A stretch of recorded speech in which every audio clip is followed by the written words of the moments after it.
Halo, selamat datang teman-teman semuanya. Kembali lagi di podcast kesayangan kita, Circle A. Hari ini aku bakal ngajakin kalian semua buat ngobrolin bareng tema kita, personal branding. Hari ini aku udah ngundang satu bintang tamu kita, bintang tamu spesial. Hari ini ada Kak Hisham Afandi. Halo Kak Hisham. Halo.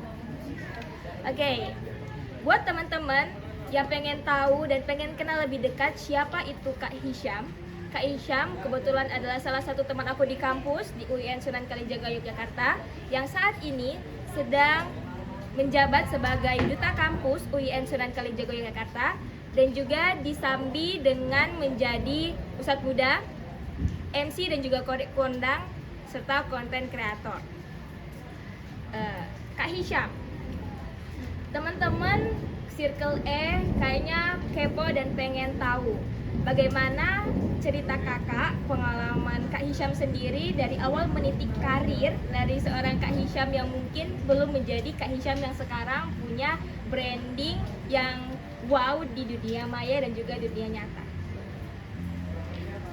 Baik teman-teman semuanya, yang pertama untuk kesekian kalinya saya mengatakan bahwa dalam menjalani proses kehidupan saya sehingga saya berada di titik sekarang ini berawal dari suatu prinsip pastinya, yaitu prinsip yang selalu saya pegang dalam menjalani kegiatan beberapa hari, apalagi sudah merantau di Yogyakarta ini adalah kita tidak perlu hebat untuk memulai, tapi kita perlu mulai untuk menjadi hebat.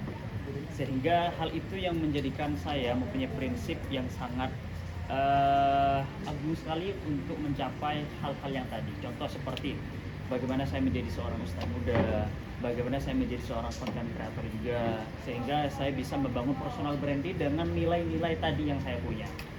Sehingga juga saya bisa dikenal oleh banyak orang sebagai MC dan kondang juga. Kemudian ada beberapa seminar-seminar dan pelatihan juga yang saya isi.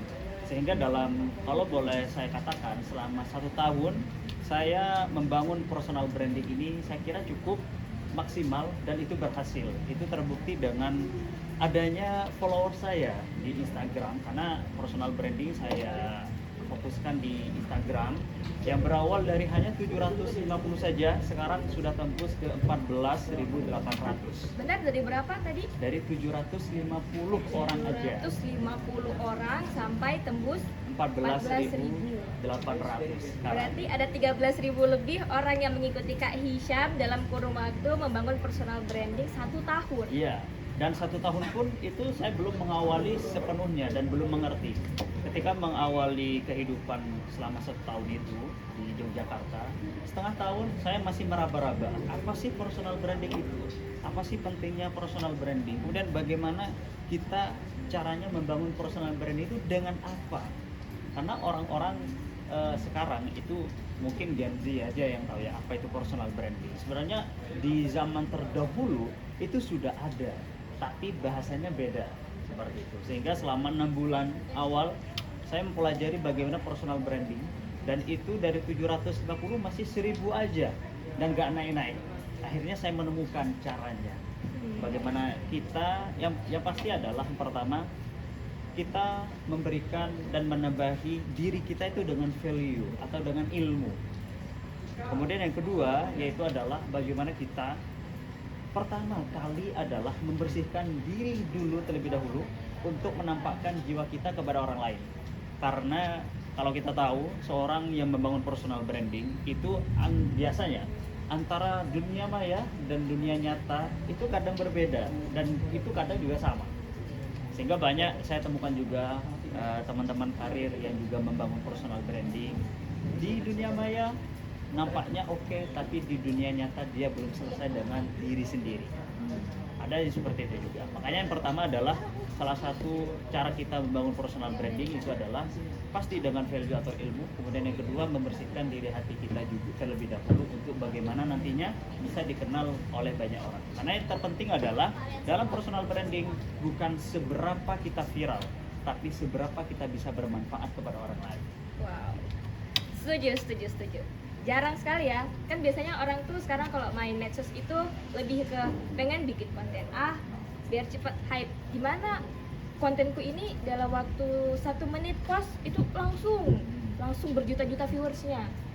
Ternyata ada poin yang tadi aku highlight dari kata-kata yang Kak Syam adalah bukan seberapa banyak kita dikenal, tapi sebesar apa kita bermanfaat. Betul. Tadi aku tertarik sama satu katanya Kak Hisham terkait kita itu harus menyelesaikan apa yang ada dalam diri kita dulu, terus bagaimana nanti kita akan dikenal orang. Nah, mungkin kan terkadang anak-anak Gen Z ya saat ini apalagi tuh kadang, aduh bentar deh, aku aja belum selesai nih sama diri sendiri. Nah, buat kita bisa jadi anak Gen Z yang berdaya dan juga up di medsos, karena medsos itu kan juga platform digital yang banyak orang pakai sekarang. Itu bagaimana cara kita bisa membranding diri kita agar kita itu setidaknya walaupun tetap ada perbedaannya antara seseorang di dunia nyata ataupun dunia maya, kayak biar fair gitu, nggak yang benar-benar fake bahasanya gitu. Gimana cara kita selesai dengan diri kita sendiri? Yang pasti yang pertama adalah dalam personal branding itu ada banyak macam di dalamnya. Salah satunya personal branding itu dengan apa? Contoh kayak tadi Ustadz Muda, berarti dengan nilai keislaman.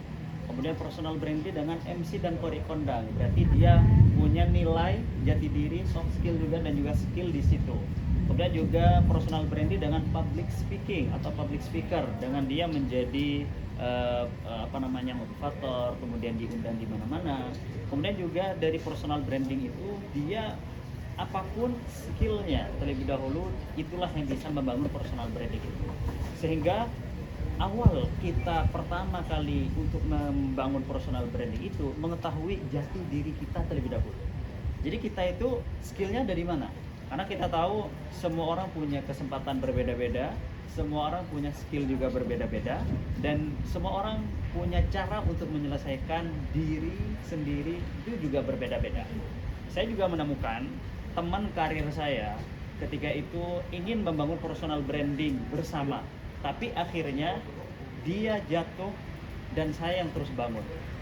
Apa yang membuat perbedaan antara saya dan dia membuat berbeda adalah saya sudah selesai dengan jati diri saya, sedangkan teman saya ini masih belum selesai dengan jati dirinya. Dalam artian saya sudah menemukan bahwa skill saya di sini, kemudian yang harus saya tambahkan value-nya di sini. Kemudian saya bisa menyelesaikan hal-hal yang rumit atau ketika masalah datang, saya bisa selesaikan dengan diri sendiri. Tapi teman saya masih belum bisa menyelesaikan hal itu. Sehingga bagi teman-teman yang mau membangun personal branding, kadang kan kita takut, saya belum punya apa-apa nih, kira-kira apa yang mau saya brandkan? Karena istilahnya gini teman-teman, personal branding itu sangat menjamin kehidupan kita. Kenapa seperti itu? Karena kita tahu nih, contoh saja, kalau kita money oriented ya, contoh, ada penyanyi A dan penyanyi B. Penyanyi A ini diundang ke mantenan atau resepsi ya. Dia nyanyi selama 5 jam. Dia dibayar berapa? Paling cuma 500 sampai 300 gitu. Karena dia gak punya personal branding. Kalau kita undang Mahalini ya. Nah, betul kan? Mahalini kan? Iya, maksud Mahalini tuh dengan branding dia yang sangat bagus. Awal proses karirnya mulai dari Indonesian Idol, skill dan sebagainya, orang-orang tahu semuanya. Nyanyi satu lagu aja itu bisa sampai ratusan juta, 100 sampai 150 juta. Apa kira-kira yang membedakan antara keduanya? Itu adalah personal branding. Walaupun waktu nyanyi mereka itu sama. Iya, walaupun sama, bahkan bisa berbeda. Yang A tadi nyanyi 5 jam, sedangkan Mahal ini cuma satu lagu aja. Bayarannya udah berbeda. Itu apa faktornya? Karena personal branding. Bagaimana Mahal ini dikenali banyak orang, dan ketika dikenali prosesnya itu karena skillnya juga. Jadi teman-teman semuanya harus temukan jati diri, harus temukan skill apa yang mau dibangun sebagai branding kita. Seperti itu. Kalau misalkan memang salah satu cara dari kita untuk mengembangkan personal branding kita adalah dengan menemukan benar-benar jati diri kita. Kalau tadi sebenarnya dari Hisham sendiri kan sudah memaksudkan kepada kita semua nih. Mungkin dari teman-teman circle-nya sendiri kayaknya pengen sesuatu yang real gitu. Mungkin dari pengalaman Kak Hisham, kayak dari kapan sih kayak jati diri aku tuh ini, sampai mau menitik karir ke Ustadz Muda, MC Kori Kondang atau apapun itulah yang dikenal sekarang. Kayak kapan seorang Hisham itu mengenal jati diri dia sendiri, di umur berapa, lagi apa, itu gimana? Ini pertama saya menemukan jati diri adalah ketika 5 bulan berada di Yogyakarta. Yang mana 5 bulan kelima saya ada di Yogyakarta Bentar, itu. aku boleh nanya nggak? Boleh. Itu 5 bulan di Jogja itu ketika mau kuliah atau sebenarnya udah pernah ke Jogja? Oh belum, masih mau kuliah. Jadi Wow. ketika menemukan jati diri ketika kuliah, dan itu pun ya, ketika kuliah dan bulan kelima ketika saya dipercaya untuk mengikuti lomba di luar negeri yaitu di Malaysia. Sehingga itu yang membuat untuk saya dan improve lebih tinggi dan orang-orang lebih mengenal dan lebih respect. Karena awal ketika itu saya mencoba mengupload video dan sebagainya, sebelumnya saya belum menemukan hook yang baik dan bagus, dan mungkin orang-orang masih meremehkan. Sehingga ketika saya ke luar negeri mengikuti kompetisi lomba dalam itu IEN International Youth Exercise Network yang ke-12, dan itu yang itu juga bermacam-macam mahasiswa dari UI ada, dari UGM juga ada, dari ITB juga ada, dan itu sangat bagus sekali. Sehingga disitulah saya menemukan jati diri saya seorang public speaker, kemudian nilai keislaman juga saya bawa dengan beberapa tadi seperti konferensi dan juga penceramah, kemudian pemateri juga, kemudian bisa memberikan khutbah baik itu di Jumat ataupun di sesi Ramadan, dan disitulah saya menemukan jati diri saya, sehingga disitu saya kembangkan sampai sekarang saya mempelajari itu dan memperdalam itu mungkin di 5 bulan. Karena kita tahu teman-teman, ketika kuliah kita bukan hanya belajar di ruang kelas saja, tapi bagaimana kita bersama teman-teman yang lain itu bisa membangun branding kita dan menemukan jati diri kita sebenarnya apa sih, dan bagaimana kita, apa sih yang kita punya seperti itu. Oke. Aku tarik ke belakang lagi boleh nggak? Boleh.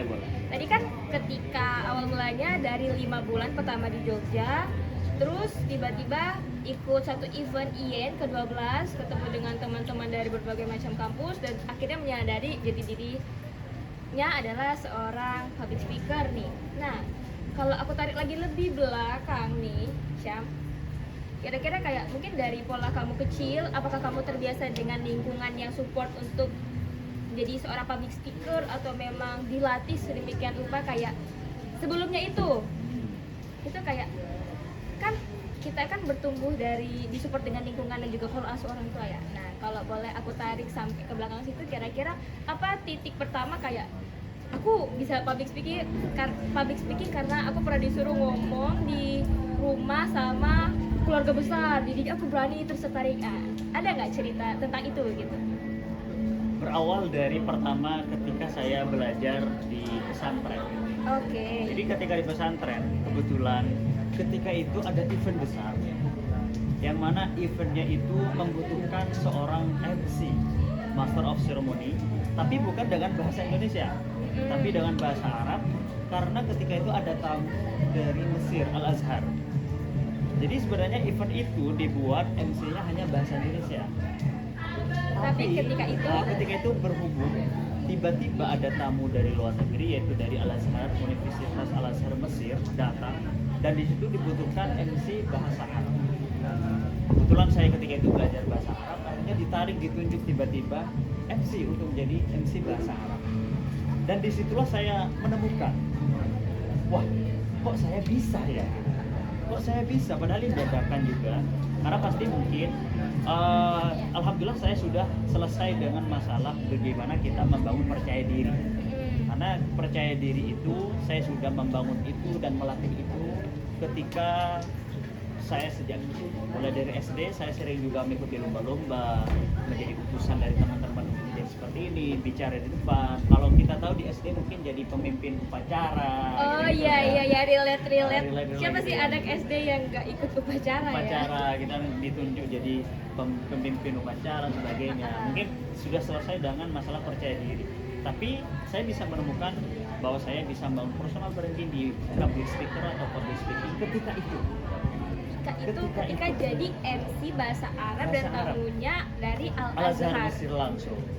Baru setelah itu dicoba oleh teman-teman yang mengadakan event, coba dong si Hisham itu MC bahasa Indonesia.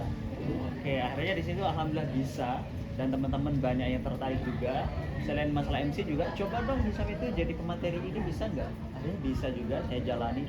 Kemudian Hisam itu kayaknya aktif juga di kontennya. Coba dong dia ceritakan bagaimana membangun personal branding baik itu di media sosial dan sebagainya. Dan disitulah saya menemukan awal mula saya bisa menemukan kayaknya saya di sini. Jati dirinya public speaking ya.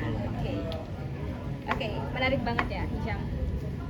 Berarti satu mungkin bukan quotes juga sih, kesimpulan yang bisa aku tarik untuk sampai saat ini adalah jangan takut mencoba. Betul. Karena kita nggak bakal tahu apa yang ada di depan kalau kita tidak mau melangkah satu langkah ke depan. Betul. Nah, berbicara tentang mencoba nih Kak Hisham, kan pasti ketika kita melakukan percobaan hanya ada dua yang akan menjadi hasil, berhasil atau gagal. Dalam percobaan yang mungkin pernah Hisham lakuin nih, kira-kira apakah ada kegagalan yang membekas terkait menemukan jati diri sebagai seorang public speaker atau public speaking yang akhirnya kamu membranding dirimu tuh seperti itu sekarang?